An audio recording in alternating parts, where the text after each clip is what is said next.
संसार में ऐसा कुछ नहीं है जिसका अपना प्रभाव ना हो। वो पदार्थ हो या व्यक्ति हो, सकारात्मक और नकारात्मक दोनों तरह का होता है। यानी कि कोई पूरी तरह अच्छा भी नहीं हो सकता और कोई पूरी तरह बुरा भी नहीं है। वैसे ही नवग्रहों की भी होती है अपनी प्रकृति। बहुत अच्छे भी हैं, तब भी उसमें कुछ ना कुछ नकारात्मकता या कुछ ना कुछ कमी देखने को आपको मिलेगी। शुभ ग्रह हो, पाप ग्रह हो या क्रूर ग्रह हो। अब जैसे कि बेसिक नॉलेज में हम एस्ट्रोलॉजी के कवर कर रहे हैं टॉपिक, और हमने कल किया था शुभ ग्रह वाला टॉपिक, यानी कि नव ग्रहों के बारे में और क्या देने में सक्षम है हमारी कुंडली में, वो चर्चा हमने की थी। तो उसी को हम आज आगे कंटिन्यू करने वाले हैं। जय श्री कृष्णा। आप सभी का पुनः से मेरे चैनल एस्ट्रो ज्योति में स्वागत है। चैनल पर नए हैं तो सब्सक्राइब जरूर से कीजिएगा। और आज हम जैसे चर्चा कर रहे हैं कि नवग्रहों के बारे में, तो कल हमने शुभ ग्रहों की तो आज हम क्रूर ग्रहों के बारे में बात करने वाले हैं। क्रूर ग्रह मैंने बताए थे कल, सूर्य और मंगल को क्रूर ग्रह की श्रेणी में रखा गया है। अब जैसे मैंने शुरुआत में ही कहा कि हर किसी की अपनी अपनी प्रकृति होती है। हालांकि मंगल और सूर्य को पाप ग्रह इसलिए नहीं बोला जाता क्योंकि वो शुभ भी, अगर ओवरऑल देखा जाए तो शुभ ग्रहों में माने जाते हैं। क्रूर उन्हें इसलिए कहा जाता है क्योंकि अग्नि तत्व की राशियां हैं, अग्नि तत्व की राशियों के स्वामी हैं। उनकी अपनी एनर्जी और बहुत ज्यादा एनर्जी उनमें होती है नवग्रहों के कंपैरिजन में, इसलिए उन्हें क्रूर ग्रहों की श्रेणी में रखा गया है। अब हम अगर बहुत लंबी इस वीडियो को ना करें, तो हम अगर थोड़ा थोड़ा उनके बारे में जान लें तो आपको मदद हो सकती है कि कुंडली में हमें अगर इस चीज का विचार करना है तो हमें क्या देखें। लेकिन वीडियो में अंत तक जुड़े रहे, क्योंकि मंगल से जुड़े हुए बहुत सारी भ्रामक स्थितियां पैदा की गई है जो मुझे लगता है बिल्कुल भी नहीं होनी चाहिए। मंगल बहुत अच्छा है, उच्च का है या लग्न में है, तो उसके लिए उपाय मैं आपको बताऊंगी। अगर आपके अंदर बहुत एनर्जी है और आप बहुत परेशान हो रहे हो उस कारण, अग्रेशन से या कोई भी एंगर इश्यू हो रहा है, तो उसके लिए मैं आपको उपाय बताऊंगी आखिर में, तो वीडियो अंत तक जरूर से देखें। तो सबसे पहले हम बात करते हैं क्रूर ग्रह में सूर्य ग्रह की।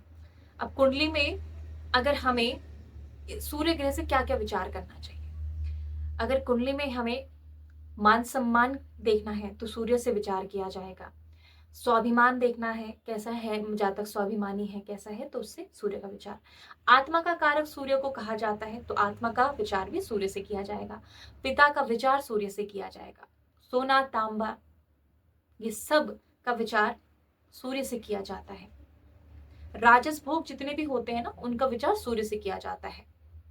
राजा से जुड़ी हुई चीजें जो होती है उसका सब विचार सूर्य, क्योंकि नव ग्रहों में राजा ग्रह है, तो सबका विचार सूर्य देव से किया जाता है। सरकारी नौकरी तो कई पदों की होती है, लेकिन उच्च पद में अगर उच्च पद की गणना देखनी है, उच्च पद का आपके पास सौभाग्य है या नहीं है, वो किससे विचार किया जाता है कुंडली में? सूर्य से ही उसका विचार किया जाता है। पिता का सुख देखना है, पिता से किस तरह लाभ होगा, कितना लाभ होगा, पिता से कितना सुख मिलेगा, ये सब विचार, ये सब गणना ज्योतिष में सूर्य देव से की जाती है। राजनीति में, अगर राजनीति में अपना सिक्का देखना है तो सूर्य का विचार किया जाता है कुंडली में, क्योंकि अगर सूर्य अच्छा है तो आप राजनीति में बहुत तरक्की और उन्नति पा सकते हैं। तो ये सब चीजें हैं जिससे सूर्य से ही विचार किया जाता है। आपकी उच्च शिक्षा भी यहाँ तक सूर्य से ही विचार की जाती है। सूर्य अगर बली है, अच्छे हैं, तो ये सब आपके जीवन में आपको मिलता है। लेकिन अगर सूर्य नीच राशि में है, पाप ग्रह से दृष्ट है, भाव में अच्छे नहीं है, तो इसके विपरीत जितनी चीजें मैंने आपको बताई, विपरीत भी आपको देखने को मिल सकता है। हालांकि इसके बहुत सारे उपाय हैं। सबसे अच्छा मैं आपको बता के चलती हूँ उपाय भी। सूर्य को मजबूत करने के लिए ज्योतिष शास्त्र कहता है कि अगर आप बहुत बड़े उपाय नहीं करते हैं, आप सिर्फ सूर्य को जल चढ़ाएं, सूर्य उदय जिस टाइम उगता है सूरज। और दूसरा, सबसे बहुत मुझे व्यक्तिगत रूप में ये बहुत अच्छा उपाय लगता है सूर्य के लिए, आदित्य हृदय स्तोत्र का पाठ अगर आप प्रतिदिन करते हैं, बहुत अच्छा, नहीं करते हैं तो रविवार को नियम बना लीजिए कि रविवार को ये पाठ आपको अवश्य करना है। सूर्य को बहुत बल मिलता है इससे, भले आपके सूर्य नीच राशि में ही क्यों ना हो। अब ये तो रहे सूर्य देव। अब बात करते हैं मंगल देव की, अगले जो क्रूर ग्रह हैं। मंगल देव जो है वो भी अग्नि तत्व की राशि के स्वामी है। मेष और वृश्चिक का आधिपत्य उनके पास है। तो जो मंगल है उनको उग्र स्वभाव का ग्रह माना जाता है। लेकिन कुंडली में इनसे क्या क्या देखा जाता है? अगर हमें विचार करना है साहस के बारे में, पराक्रम के बारे में, कितना हम मेहनत करने वाले हैं, हमारे अंदर कितना करेजियस है हम, तो मंगल से उसका विचार किया जाएगा। हमारे छोटे भाई-बहन हैं, उनका सुख किस प्रकार हमें मिलेगा, होगा या नहीं होगा, ये सब विचार मंगल से किया जाता है। भूमि और भूमि से निकलने वाली जितनी भी चीज़ें हैं, ये सब का विचार मंगल से किया जाता है। सेना में आपने बहुत सारे लोग देखे हैं ना, सेना में जो भर्ती होते हैं, उसके लिए भी मंगल से ही विचार, क्योंकि साहस की ज़रूरत होती है सेना में, विजय के लिए देखा जाता है। तो सेनाधिपति कहा जाता है ग्रहों में मंगल देव को। तो इन सब का विचार मंगल देव से कुंडली में किया जाता है, क्योंकि ये बहुत एनर्जेटिक, बहुत ऊर्जा होती है मंगल में, क्योंकि अग्नि तत्व है। तो ऐसा व्यक्ति जो होता है, वो सेना के लिए अगर वो जाना चाहे या अच्छा है उसकी, तो वो ज्वाइन कर सकता है। भूमि से रिलेटेड कार्य, अगर बहुत ज़्यादा एनर्जी है, भूमि से रिलेटेड कार्य भी कर सकता है जातक। ये सब साहस और पराक्रम के काम है, ये मंगल ही हमारे अंदर देता है।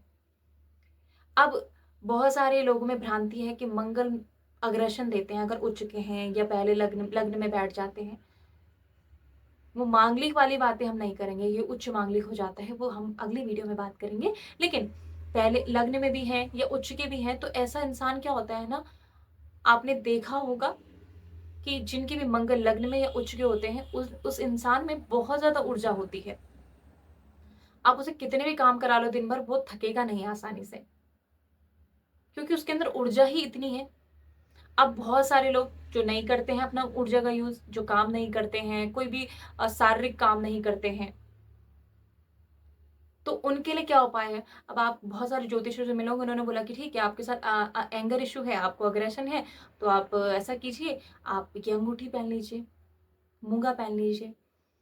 लेकिन मैं व्यक्तिगत रूप से अगर आपको बताऊं, आपको मंगल को समझना पड़ेगा। ये अंगूठी पहनने से आपका अ, सब कुछ सही नहीं हो सकता है। मंगल को समझिए, मंगल है एक फायर प्लानेट, मंगल में बहुत ऊर्जा है। उस ऊर्जा को आपको इन्वेस्ट करना है, ना कि उस ऊर्जा को दबाना है। अब जब ऊर्जा है तो कहाँ इन्वेस्ट की जाए, जो मैंने बोला था शुरुआत में कि उपाय बताऊंगी। अगर आपका मंगल लग्न में है, ये उनके लिए है जिनका मंगल लग्न में है, उच्च का है, जिनको लगता है बहुत एग्रेशन इशू है, एंगर इशू है, तो आपको क्या करना है, एक्सरसाइज कीजिए डेली, योगा कीजिए, शारीरिक काम कीजिए कोई ऐसा जिससे आपका शरीर की एनर्जी वहां पे यूज हो। ऑटोमेटिकली आप देखेंगे कि आपका मंगल जो आपको परेशानी दे रहा था बहुत ऊर्जा होने के कारण, वो एकदम से ठीक होने लग जाएगा। और ये आप करके देखिए, बहुत अच्छी रेमेडी है ये ज्योतिष में। क्योंकि कोई भी ग्रह है ना, उसके उपाय करने से पहले उसको समझिए कि वो किस प्रकृति का है, वो क्या देने में सक्षम है। आप उसके अकॉर्डिंग अगर कुछ काम करेंगे ना जिससे वो अच्छे रिजल्ट देता है, तो डेफिनेटली आपको 100% बहुत अच्छे रिजल्ट देखने को मिलते हैं। तो जैसे मैंने बताया कि मंगल से क्या विचार किया जाता है, साहस, पराक्रम, ओज, तेज, और आपका करेजियस, आपके भाई बहन का, भूमि का, ये सब देखा जाता है। अगर ये बली ना हो, कमजोर है या पीड़ित है आपकी कुंडली में, तो ये सब अपोजिट भी हो जाता है। मंगल अगर आपका अच्छा नहीं है ना, तो ऐसा इंसान छोटी छोटी बातों में लड़ाइयाँ कर बैठता है, और उस लड़ाई में इतना फँस जाता है और इतना ज़लील हो जाता है कि मत पूछिए।